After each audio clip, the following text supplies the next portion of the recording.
وغیرہ ہے، اور خاص طور پہ تہجد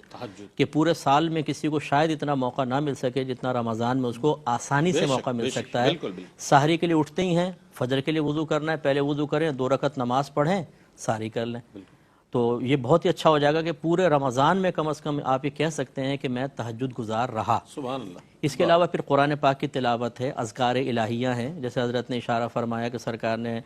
فرمایا کہ جو اس رمضان کے مہینے میں کوئی نفل کام کرے گا تو فرض کے برابر، اور ایک فرض 70 فرائض کے برابر ہوگا، تو اس کا مطلب ہے کہ نوافل بھی اگر اختیار کریں گے، مستحبات، تو اس کا درجہ بہت ہی زیادہ ہے، اس کا ثواب بہت بڑھ گیا ہے۔ یہ کہتے ہیں کہ کوئی عشاء کی نماز پڑھے بغیر سو گیا اور درمیان رات میں آنکھ کھلی تو کیا وہ تہجد پڑھ سکتا ہے کہ نہیں؟ تہجد کا وقت یاد رکھیں، عشاء کے فرائض ادا کرنے کے بعد اور پھر انسان سو جائے تھوڑی دیر، پھر اٹھے گا تو تہجد کا وقت شروع ہو گیا۔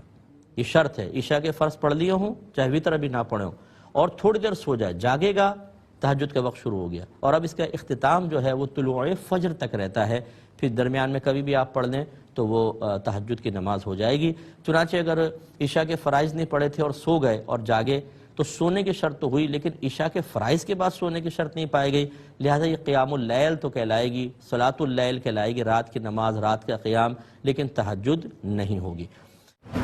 یہ تہجد کا طریقہ یہ ہے کہ نفل نماز ہوتی ہے، 2 کر کے پڑھیں، کم از کم 2، زیادہ سے زیادہ 8 رکعتیں نبی کریم سے منقول ہے، اور نیت ویسی کریں گے، نیت کرتی ہوں 2 رکعت نماز تہجد واسطے اللہ تعالیٰ کے منہ قبلہ شریف کی طرف، اور جس طرح نوافل ادا ہوتے ہیں یا فرائض ادا ہوتے ہیں بالکل ویسے ہی، یعنی دونوں رکعتوں کے اندر الحمد شریف کے ساتھ سورت بھی ملانی ہوگی۔